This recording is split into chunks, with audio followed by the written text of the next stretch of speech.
Buckingham Palace holds a unique place in Britain's heart. Its balcony is a focus for national rejoicing.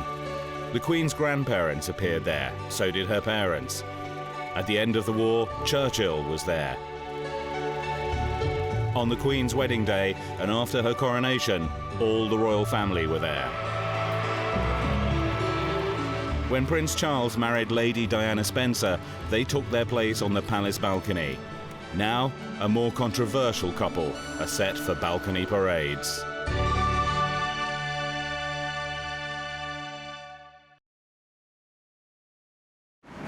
Crowds flocked to the palace on the Queen's official birthday in June to see the royal family celebrate with a balcony appearance. Now she faces a dilemma, whether to invite Charles's new wife Camilla, with all the connotations of her past role as his mistress. Nobody really wants to poke into the murky past and history of Charles and Camilla's relationship. The word adultery seems to have been Tipp-Ex'd out.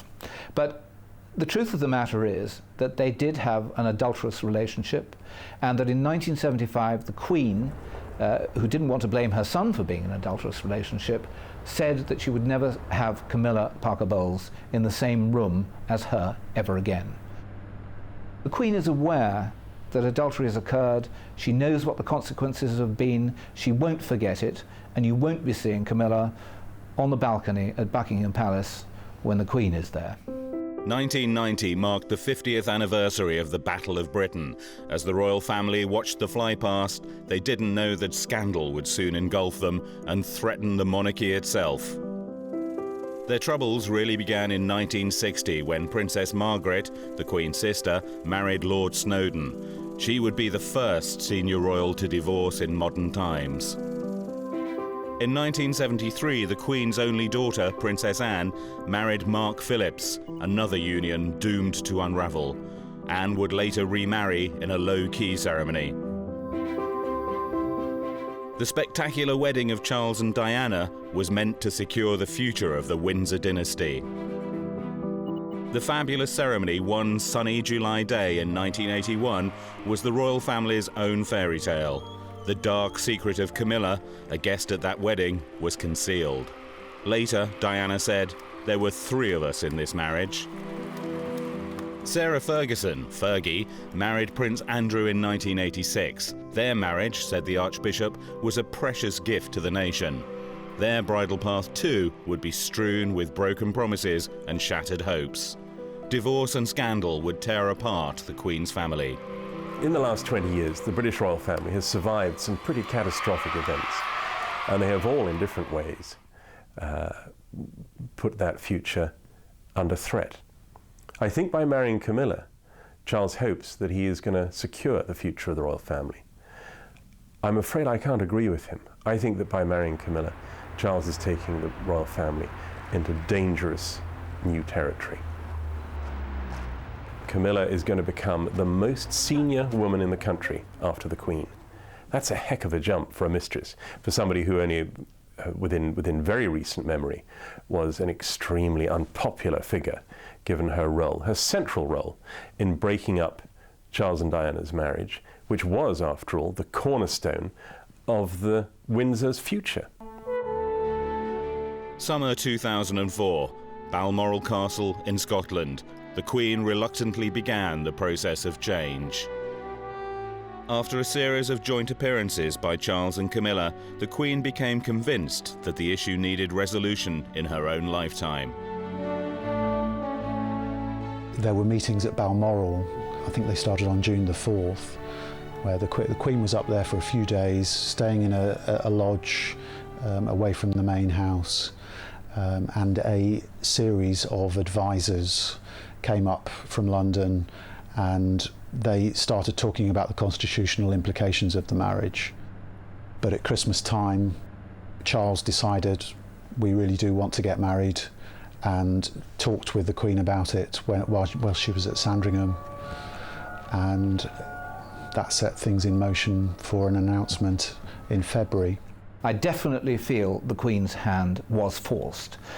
I think we can see over the period of the last 3 or 4 years that she's been snookered more than once. She has been pushed by Prince Charles and his courtiers into doing things that she would prefer not to do. She was forced to meet Camilla Parker Bowles at a party at Highgrove, which Charles gave. She didn't want to do it, but Prince Charles said, "You don't do that, and I don't come to the Queen Mother's 100th birthday." The Queen does not accept Camilla Parker Bowles, and that is a problem for the future. Ludlow, 2003. For many years now, Ludlow Racecourse has needed a new stand in the Tattersalls enclosure. An enormous trouble has been taken to try and build a stand that incorporates... This was a nostalgic visit for Charles. In opening the new Jubilee stand, Charles recalled an earlier day when he had raced at Ludlow as an amateur jockey. He stayed to see the Prince of Wales Challenge Trophy race, named after his earlier chase in October 1980, when Lady Diana Spencer, his teenage girlfriend, watched with Camilla Parker Bowles. They saw him race into second place on his horse, Alibar. Diana didn't know then that Camilla was really his mistress. Charles admitted his long liaison with Camilla in a television interview in 1994. Their affair mirrored an historic romance. Charles's great-great-grandfather, Edward VII, and Alice Keppel, Camilla's great-grandmother, were lovers. Alice was beautiful, elegant, and discreet. The more adventurous Camilla emulated her role model, but came out of the shadows with minor charity roles. However, it seemed that she too was content to remain a mistress. I think Camilla can never have imagined ever that she would become a duchess, a princess, maybe even a queen in time. She had a teenage ambition to emulate her great-grandmother, Alice Keppel, who had an affair with King Edward VII. She thought that she too could perhaps be a royal mistress, but she never thought that it would be anything more than that. Now we look at it and we see that Alice Keppel is a mere footnote in history. Camilla is going to make a whole chapter. Charles had met Camilla in 1972. They had a brief affair until he began his naval duties in early 1973. He was away until September. In July, Camilla married his friend, handsome Guards officer Andrew Parker Bowles, a favourite at the royal court. Camilla was 6 years into a 7-year campaign to marry Andrew Parker Bowles. She knew that she was disqualified from becoming Princess of Wales on 3 counts. One, that her looks weren't up to it. Secondly, that her aristocratic lineage wasn't up to it. And thirdly, she was no virgin. And so there was never a chance that she was ever going to be Princess of Wales, and she knew it. She has been in the background for the better part of his life as a constant supporter and friend in good times and bad. The promotion from mistress to wife is notoriously tricky in royal history. There is a convention that a mistress may not look beyond her post. Well, it looks as if this one is looking beyond her current position. If she came into this room now, we would be required, expected, to stand up and bow to her. Protocol prevented Camilla from joining Charles at many family or official events. If the Queen was present, Camilla was segregated. Charles was faced with a choice: leave the situation as it was, or try to resolve it by marriage. He was damned if he did, and he was damned if he didn't, really. He's had a lot of embarrassment to put up with because Camilla has been prevented from going to spend Christmas with the royal family, Easter with the royal family. And then in November last year, Charles and Camilla were due to go to a wedding at Chester Cathedral. The Prince's godson was getting married, and Camilla was told that she wouldn't be able to sit with him because of royal protocol. She was going to have to sit behind him or possibly on the other side of the church from him. And it was just an embarrassment too far, a humiliation too far. The thing about all of this, we talk about royal protocol as if it's set in stone, but really royal protocol is what the monarch of the day decides. And so essentially that's just the Queen showing her distrust and disapproval of the relationship. Queen Rania of Jordan's backing gave the couple the encouragement they needed for their first public kiss. Charles has tried for a long time to persuade the public, the church, and his own parents that he should make Camilla his wife. I don't think that Charles is impelled by a sense of duty to marry Camilla. I think this is something that he has devoutly wished for many, many years. It's he alone, and against a great deal of opposition from courtiers, from the Queen, from Prince Philip, who's been steamrolling through this idea that he could actually marry Camilla and get away with it. Now, we still have to see whether this gamble is going to come off, because a great proportion of the British public are really undecided as to whether this is going to be a good move or not. Just a year after Diana's tragic death, Charles claimed he has been tortured over Camilla. "I thought the British people were compassionate, but I don't see much of it," he complained to an author. I think this is where Prince Charles often goes wrong, when he complains about the people not showing him compassion. He often comes over as being a bit too sorry for himself, a bit unsure of himself, somebody who flounders, somebody who can't make a decision. He just seems to feel that it's his destiny to be the king, it's his destiny to do what he wants in his private life, and nobody has a right to criticise him. And I think this is where he's gone wrong in many ways. Charles and Camilla often hold lavish functions to attract wealthy patrons to his charities. On such occasions, Camilla is dressed in expensive couture gowns and wears heirloom jewels. Like Alice Keppel, Camilla has become a woman of considerable substance. King Edward VII left his mistress, Alice Keppel, Camilla's great-grandmother, vastly wealthy when he died. He made sure that she had enough money in her coffers, not only for her own lifetime, but for the lifetime of her children and great-grandchildren. And it is true that Camilla has lived off some of the money which her great-grandmother left and passed down. I think that Prince Charles, almost certainly looking to history, will have made exactly the same provisions, and Camilla will be very rich when he dies. Camilla will still have to endure comparisons with Diana. As Charles's fiancée, the teenage Diana was already an attractive girl with an eye-catching figure. Highly photogenic, she soon outshone Charles, who grew jealous of his glamorous young wife. To others, her visual appeal, together with her sparkling personality, proved an irresistible combination. She became a national asset, a roving ambassador for her country. Diana could flirt for Britain, and it is an underused diplomatic weapon. I mean, innocent flirting, which is what it was, can have a very disarming effect on the most unlikely people. And it was one of Diana's great talents, I think, that while she was very, very conscious of the need to carry out this sort of high-level diplomatic activity to the letter, and she was extremely conscientious about it, nevertheless, she could add her own bit of sparkle. And she did, over and over again. I mean, the President of Egypt, the President of the United States, the President of France, the President of Zimbabwe. He said, "She makes you feel good." And nobody thought that he meant that she made him feel virtuous. She gave him a good feeling. That was one of her jobs, as she saw it, to go around the world giving people good feelings, and that included presidents just as much as it included orphans and the victims of disease. I'm only trying to highlight a problem that's going on all around the world. She got out of her palace most days, and she got in her car and she went off and she did her job. And it was a very unusual job, and it was a very stressful one, but it could also be very rewarding.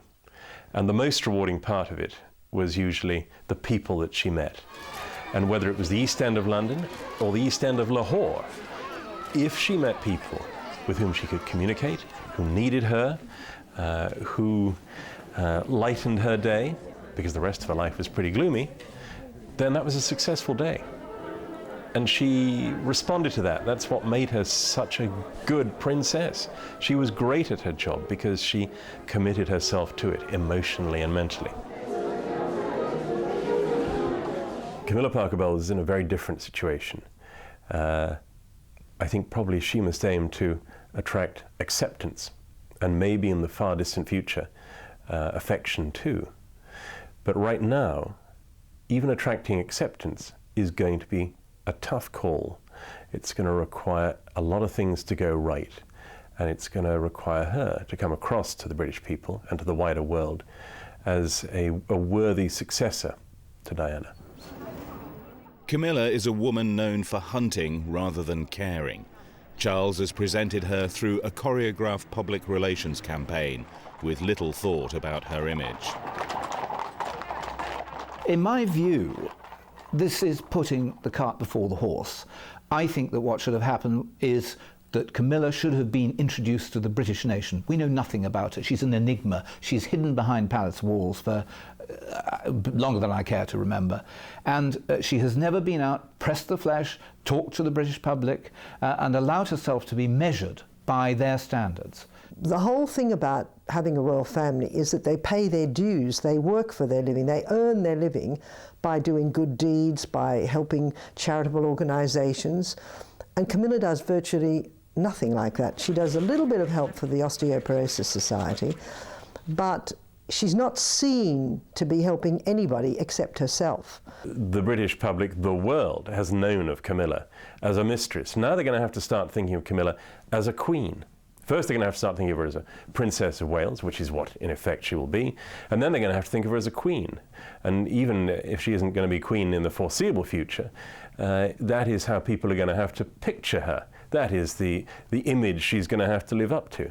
And I think it most unlikely that she is going to sell herself to the British public, to the world at large, as anything like a suitably regal figure commanding the sort of near universal respect that a head of state needs to have. Approaching 80, the Queen is admired throughout the world for her lifelong dedication to duty. However, there is one area where she might have done things differently. We now know, through videotapes made in Diana's lifetime, that she went to the Queen to seek help over Charles and Camilla, but the Queen refused to interfere. Diana decided to betray Charles and expose his affair. It's a real pity that so many chances to produce a happier outcome went begging. I was aware that there were opportunities for other members of the royal family to help Charles and Diana through the crisis that they faced, and in particular, help Diana. She was not a natural rebel. In fact, more often she yearned for reassurance and encouragement and guidance. Whether the words couldn't be found or whether Diana didn't hear them, she felt herself excluded from the royal organization. And while she wasn't a rebel, she wasn't a wimp either. And when, as she saw it, she felt outnumbered and conspired against, she was defiant. The Queen did not condone Camilla's conduct. The couple adopted a strategy of appearing together at events for his own charities, such as the Prince's Trust, but the Queen refused to allow Camilla to join Charles on official royal duties. The Queen was worried about upsetting more traditional supporters of the monarchy. She didn't want Camilla to be seen to be part of the family. But of course the wedding announcement has just exacerbated the problems, really, and it's proved very, very divisive. Camilla retained a group of female friends who were almost ladies-in-waiting. Some, like Emily van Cutsem, joined her on exotic holidays. Emily has now fallen out of favour after a feud with Camilla. At the new royal court of Charles and Camilla, friends from skiing, hunting and polo want to hold sway. Among them is Charles's skiing friend and Camilla's staunchest supporter, Patty Palmer Tompkinson. She reunited them 4 years after Charles's marriage. She might be considered a queen-maker. Patty and husband Charlie's daughters, Santa, a romantic novelist, and Tara, a dedicated partygoer and reformed drug addict, are among the prince's social set. The Queen chooses less exuberant friends. For Charles, such public frivolity will have to end when he eventually succeeds his mother. For Camilla, adulation from her supporters needs to be tempered with constraint. It's said that Camilla is from good, middle-of-the-road English county stock. And it may well be that that transforms very happily into good royal stock as well. A lot depends on how she perceives herself, how she uses her new position. It's an enormously influential one. It rather depends, to be brief, on whether she takes herself rather grandly or whether she keeps a sense of proportion. Camilla will not use the title Princess of Wales. She will be Her Royal Highness the Duchess of Cornwall. As Duke of Cornwall, Charles benefits from the vast revenues of the duchy. He has an income of around £12 million a year, on which he pays only voluntary tax. Recently, a parliamentary committee started investigating his finances. One of the most embarrassing moments in Charles's recent past is the investigation by the House of Commons Public Accounts Committee, where they showed that he was getting away with blue murder. This is a man, Prince Charles, who has about 100 personal staff to look after just him. I mean, the Queen doesn't get close to having that many. At the Queen's discretion, Camilla will now be able to use the helicopter and 2 aircraft of the Royal Air Squadron for engagements. The royal train will now be officially available. A fleet of 8 chauffeur-driven, gleaming limousines, 2 Bentleys, 3 Rolls and 3 Daimlers will be at Camilla's disposal with the Queen's permission. Carriages with footmen in livery may drive the new Duchess of Cornwall. Camilla has already entertained guests at Buckingham Palace with Charles on behalf of his charities. As his wife, she will have more frequent use of those miles of red carpet and the impressive staterooms that tourists admire each summer when the palace is open to the public. She might discover that the palace has many secrets. Some staff have run a brisk trade in unwanted gifts passed on by their royal bosses. The royals themselves have been satirized by the British press with comparisons to comic television characters. Then, an undercover reporter gained a footman's post. His detailed account of life behind palace walls contained pictures of the Queen's breakfast table, complete with Tupperware boxes. The public had only seen the state apartments. Now they found out how the Queen lived. Clearly there was a degree of intrusion by a reporter impersonating a member of the Queen's household. Nevertheless, the revelations that he produced, such as the fact that the Queen liked her breakfast cereals served out of Tupperware boxes, was endearing and kind of warm. And I think the public were astonished by it, and I think they felt that much more about the Queen. It made her look much more like one of them, one of us. The Queen and her family are extremely middle class, and a lot of European aristocrats look down their noses at the Windsors because their favourite preoccupations are gin and GGs and, horse racing, and they're not elegant, they don't dress well, they're dumpy, frumpy sorts of people. And they seem to think that Tupperware boxes on the breakfast table, well, that would be the sort of thing you'd expect from middle-class people like the Windsors. As heir to the throne, Charles is used to deference when he meets the public. Camilla will expect curtsies as Her Royal Highness the Duchess of Cornwall. There was no protocol when she visited Chile alone to visit Lucia Santa Cruz, an old friend who introduced her to Charles in 1972. Camilla was besieged by paparazzi and chased by interviewers.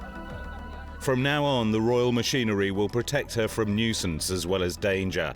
She will have bodyguards for private holidays. The Duchess of Cornwall will enjoy official tours courtesy of the British taxpayer. She will effectively be on the public payroll. Reconnaissance visits by Charles's staff will ensure that every aspect of foreign tours run smoothly. A protective cordon will screen her from intrusive questioners. Staff will make sure that she is never put in this position again. Her cars will be checked and kept under surveillance for potential kidnap or assassination attempts. Paparazzi will be kept at a distance, and backup vehicles will prevent them from following too closely. On this visit to Chile, there was an eerie reminder of Diana's fatal crash in Paris. Camilla too was chased into a tunnel by paparazzi. Diana gave up her bodyguard in 1993 after her separation from Charles. She had to face rough treatment when she holidayed with just friends. Her former bodyguard believes that dispensing with her police protection led directly to her death in Paris after a car crash.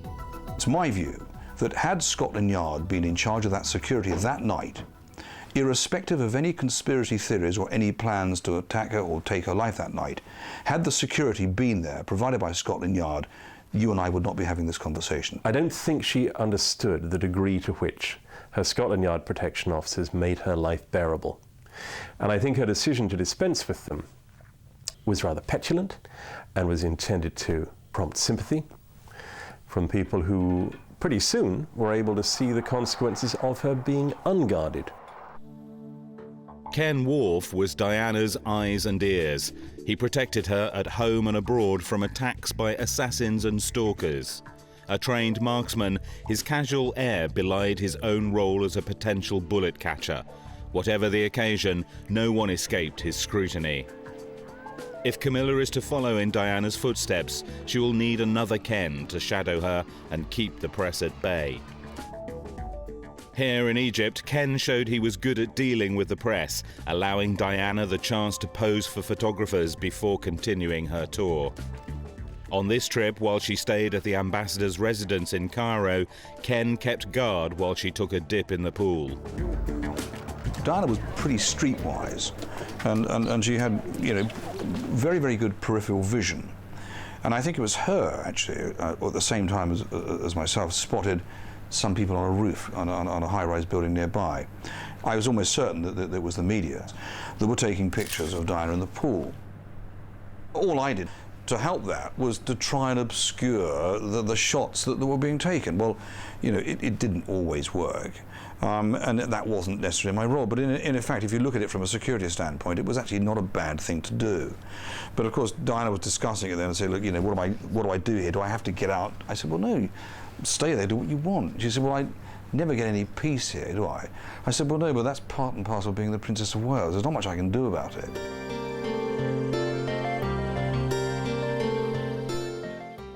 Ken was a reliable companion too, especially every August when the royal family returned to their Highland retreat, Balmoral. There are aspects of Balmoral life she didn't like, but very often she would ring me up and say, look, I need to go for a walk. And I would go and we'd walk for miles along the River Dee, and that was her freedom. But I think there were many aspects of Balmoral that she actually rather enjoyed. Towards the end, of course, the relationship, it was just too close for home. You've got the mother-in-law and your father-in-law, and you're a bit on a limb there, and so she's rather dependent on speaking to members of her staff. Staff saw Charles and Diana in less formal surroundings of Highgrove, the couple's country home in Gloucestershire. This was their weekend retreat. Charles and his sons kept their pets there. Charles's dog Tigger was unpopular with some of the staff. Tigger and Mervyn, the chef, didn't have a very good relationship because Mervyn didn't want dogs in the kitchen, but one morning Tigger made a run for something that fell out of the pan, at which point Mervyn grabbed the dog by the back of the neck and then opened up the heater tray of the oven and put the dog in the heater tray. And of course, who should come in, literally almost immediately, was the Prince of Wales, who said, has anybody seen Tigger? Well, I couldn't actually turn around and say, sorry, sir, the dog's in the oven. But he did go outside and come again. I said, Mervyn, get the dog out, because the dog now was instead of being a sort of semi-rough-haired skinned Jack Russell, was now a smooth-skinned Russell with a sort of fairly high temperature. So we got it moving through it in the hallway, and the Prince came through the door and said, Tigger, there you are. He said, you look amazingly hot. Camilla is learning that the staff play a crucial role in any palace. They're also aware of any tensions in the relationships of their bosses. Palace is a pretty lonely place, and members of the royal family rely upon members of staff. Your valets, your butler, your maids, or whatever you want to call it. In the Prince and Princess of Wales' case, it was pretty obvious that the marriage was going through a difficult period. But it was kept very much under wraps. You know, everybody knew in the circle of her friends, everybody knew that worked within the palace that there were problems with their marriage, and it wasn't too difficult to see that. I think it's a credit here to her staff that very little was said. Working in royal residences means poor pay and long hours. Some staff have found other ways of increasing their income, such as selling information and trinkets passed on to them by their bosses. Recent events have made their livelihood and security uncertain. You're always prey to the royal order of the boot. You know, you can be in one day and out the next. And it's very much been tightened up because of all the leaks and because, you know, a Daily Mirror reporter got a job there and then revealed far too much for the Queen's liking. So you're hampered. You've got to sign all these secrecy acts, confidentiality agreements, and the pay is a pittance. That's why so many of them were selling off these gifts. They pick up these trinkets and things, or letters or whatever, and they sell them on eBay, or they sell them through people in America who adore the royal family, and to supplement their appalling pay. Paul Burrell, Diana's butler, worked for the Diana Memorial Fund after her death. With her secretary, Jacqueline Allen, they were honoured guests at an American fundraising event. This gift to Burrell from Diana and other items was sold to raise money for good causes. A replica of the blue diamond necklace worn by Kate Winslet in the film Titanic raised over £1 million. Then it emerged that Burrell had stashed hundreds of the princess's belongings in his home. Charged with theft, he was tried at the Old Bailey. His court case was a fiasco. He was cleared when the Queen recalled a conversation in which he told her he was safeguarding some of the princess's papers. Later, he revealed details of his private talk with the Queen. The Burrell trial collapsed because it should never have gone ahead in the first place. I mean, they made a fundamental mistake. They were misled, the royals, by what was presented to them by the police. Had the Prince of Wales taken the advice that was proffered to him by a number of senior figures on his staff, to have met with Burrell, to hear with Burrell before the case began, he could have resolved it. Burrell was no threat to them, and all the material that Burrell had was buried in his attic. It wasn't going to be sold, it wasn't going to go anywhere, but it went ahead. He was prosecuted, and the trial collapsed like many of us knew it would do, because he had done fundamentally nothing wrong. Burrell then betrayed secrets about Diana, Charles and Camilla in a book. It was serialised with explosive headlines in a tabloid paper. He betrayed Diana, there's no two ways about it. The man who said for years he would never leak anything did it just to make money, because he was so upset when he lost his job and his home when Diana died. And he couldn't forgive the royal family. He went to see the Queen, begged her to let him stay on in Kensington Palace, and she said no. After Diana's death, her royal jewellery was returned to the palace. The princess had many heritage items, some, like this necklace, dating to the Queen's grandmother. The boys inherited most of Diana's jewellery that wasn't part of the royal collection, and they went and chose certain pieces that they wanted. I believe that Harry took her Cartier watch and William took her engagement ring. But obviously, her personal jewellery is being kept for them and their future wives. The tiaras that belonged to the Queen that she'd borrowed, which get handed down from generation to generation, would have gone back into the royal jewellery pool. The Duchess of Cornwall might well be seen wearing some of the royal gems, even some of the Queen's personal collection. Perhaps not the state diadem, a crown jewel, but there are 7 other sumptuous tiaras, including the Queen's favourite, the pearl and diamond tiara and the Russian fringe tiara. There are 15 important necklaces, scores of earrings, bracelets and rings in the collection, plus many other pieces from earlier queens. On their engagement, Charles gave Camilla a diamond ring which belonged to the late Queen Mother. It's worth £500,000.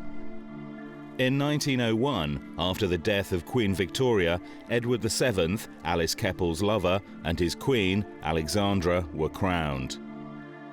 Alexandra wore a crown containing the fabulous Koh-i-Noor diamond, said to bring bad luck to a male owner. The Queen Mother wore it in her own consort's crown on her coronation day in 1937. It was placed on her coffin at her funeral in 2002. Now in the Tower of London with the crown jewels, could it be worn next by Camilla at Charles's coronation? Alice Keppel knew that her part in Edward VII's life was strictly private. A softening up the public campaign, waged for several years, has driven the course of events leading to Charles's second marriage. Although divorced in 1996, in the eyes of some people, Diana's death made him a widower. Camilla had divorced in 1995. She was a guest at Charles's first wedding. Press began to speculate on her possible marriage to Charles. First, there were religious and constitutional obstacles to be overcome. Similar difficulties faced Edward VIII in 1936. His Prime Minister, Stanley Baldwin, forced him to choose between the throne and divorcee Wallis Simpson. For her, he abdicated. They married in France and lived in exile. Their memory still haunts the royal family. Princess Margaret also faced a stark choice between keeping her royal position and marrying Group Captain Peter Townsend, a divorced man. Margaret owed her loyalty to her sister, the newly crowned Queen, and had to abide by the prevailing standards of the 1950s. Princess Margaret didn't get married in 1953 because the government of the day advised the Queen that it would not be acceptable to the British public, largely because of the Church of England's reservations. In 1992, the divorced Princess Anne sidestepped the Church of England. She married Tim Lawrence at Balmoral's Crathy Church under the easier rules of the Church of Scotland. George Carey, then the Archbishop of Canterbury, explored ways to allow Charles and Camilla to marry. The compromise of a civil wedding and a church blessing was made by his successor, Rowan Williams. The Church has had a very significant role in forcing Charles's hand in marriage. They have been very uncomfortable for a long time to see Charles and Camilla living, as they see it, in sin. They seem to be divided about it. There's one section of the Church that believes that people should be allowed a second chance of happiness, and then there's another group who believe that marriage is sacred and that the guilty parties in a divorce especially should not be allowed to remarry. So I can see that the sort of old guard in the Church of England would say, no, can't possibly marry them.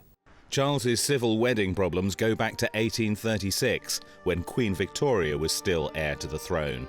In 1840, the young Queen married her German cousin, Prince Albert, in a religious service at the Chapel Royal at St James's Palace.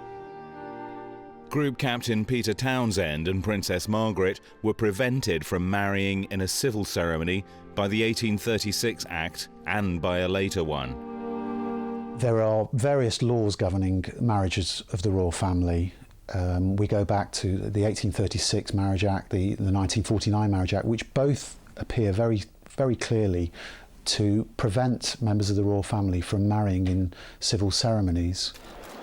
There's a danger that if this law isn't tested now in court, then future members of the royal family run the risk of getting married illegally and their spouses losing rights of inheritance. Unless the government changes the law now, somebody is going to prove that that marriage is illegal. It is legally contentious, and I'm afraid that's going to go into the history books. And for better or worse, and I fear it may be for worse, when people look back on this whole episode, the fact that it was legally dubious is going to be one of the things that they notice and don't like. Charles took advice from Britain's Lord Chancellor over the legality of a civil wedding. He was told that human rights legislation overturned previous laws banning the royal family from having civil weddings. The great thing about the royal family is they make it up as they go along. They can do anything they want. What they like to do is they like to cite precedent, and if they want to do something and it hasn't been done recently, they can say, oh, it was done in Henry VIII's time, it's done in Queen Victoria's time. If they haven't got a precedent, then they just make it up and say, oh, well, that's how it should be anyway. And the great thing is, really, that they get away with murder simply because they want to. And it's very interesting to see how inventive they can be with their own rules. Perhaps Camilla's biographer is right to be cynical. It was also claimed that members of the royal family did not have to post their banns of marriage, but Charles was quick to do so in Cirencester, a town near his country home. Charles's title makes it an unusual addition to the local list. By attending Sunday service at a parish close to Highgrove, he is trying to avoid a rift with the wider church over his civil wedding. Settling for a church blessing will not satisfy everyone, and some might not regard his marriage as valid. Soon after his engagement, Charles made an official visit to Australia without Camilla. He faced an unenthusiastic reception. His visit coincided with two new royal stars. Stealing the show were Crown Prince Frederick of Denmark and his Tasmanian-born wife, Princess Mary, a former Sydney estate agent. Her presence recalled an earlier visit in 1983 when the young Princess Diana made her first official tour of Australia.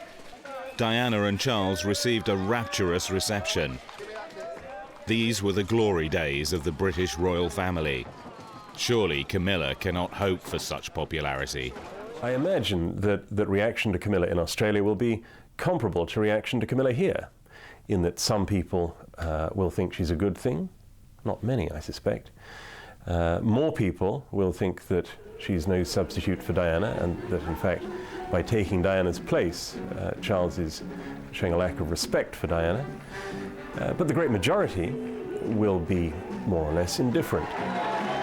Opinion polls seem to show that support for a republic is growing again in Australia, and when Australians are faced with the prospect of Charles becoming their next king, with Camilla as his wife, support for a republic has grown even more in the opinion polls.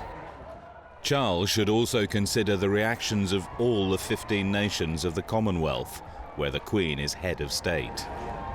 I think the Commonwealth has been sadly neglected, not so much by the Queen, who takes her duty to the Commonwealth as head of the Commonwealth very seriously, but I know that Prince Charles is not as enthusiastic about his Commonwealth duties as his mother is, and I think it's a matter of great regret that the future of the British monarchy seems to be turning its attention rather more towards Europe than towards the remaining bits of the world which look to Buckingham Palace for a lead, for a symbolic head.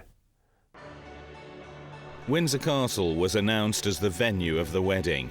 Many royal marriages and christenings have taken place within its ancient stone walls.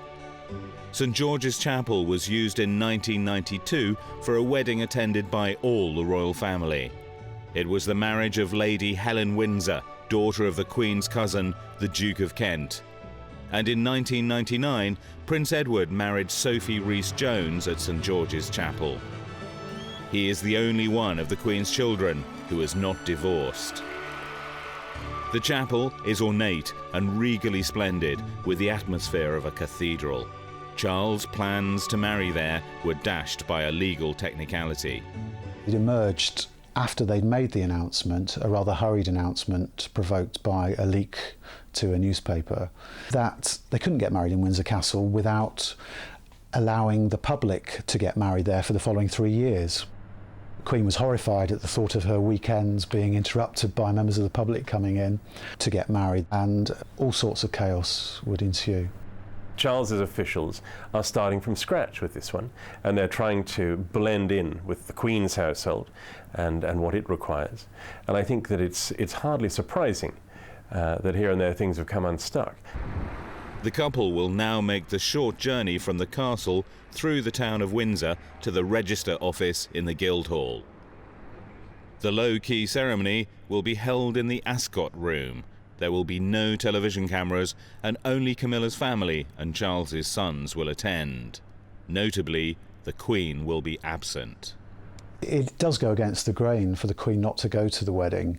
Monarchy is all about theatre, really, and I think part of the problem is the Queen was worried that this was turning into a farce, and she didn't want to be associated with something that is making the monarchy the object of ridicule all around the world at the moment. How different it all was the last time Charles married. Around the world, 750 million watched the event. Many of those who believed the fairy tale are still angered by Charles's deception and the tragic loss of Diana. I think the public are very cynical about the royal family. I think the image of them has deteriorated year by year for the last 15 or 20 years. There are too many people who really don't trust Prince Charles at all, and I don't think they want him as the king.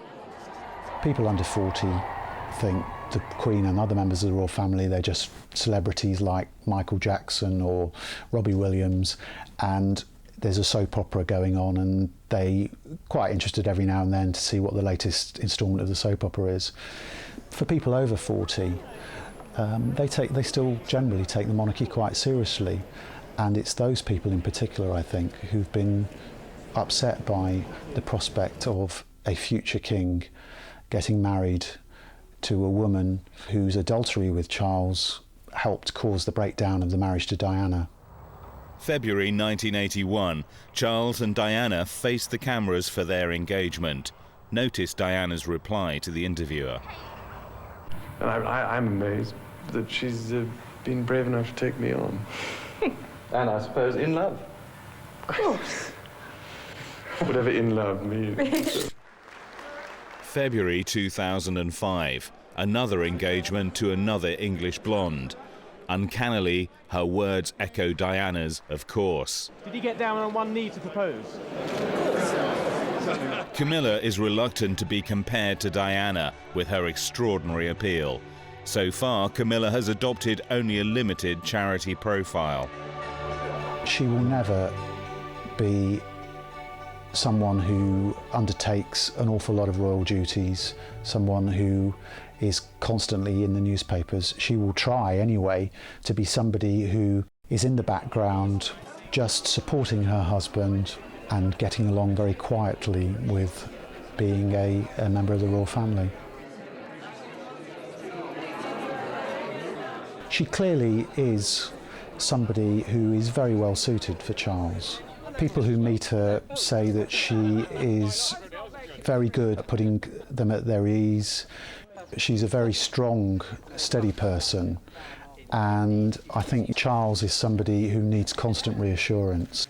His personal life is a bit of a disaster, and that's what's threatening the monarchy. Camilla will be in the royal carriage parade at Ascot races each summer. She has to be seen as part of the family so that she is accepted as princess consort when Charles is king. For the present, the Duchess of Cornwall will be the second lady in the land, Princess of Wales in all but name, and she could still become queen. With Charles and Camilla, we're into new territory.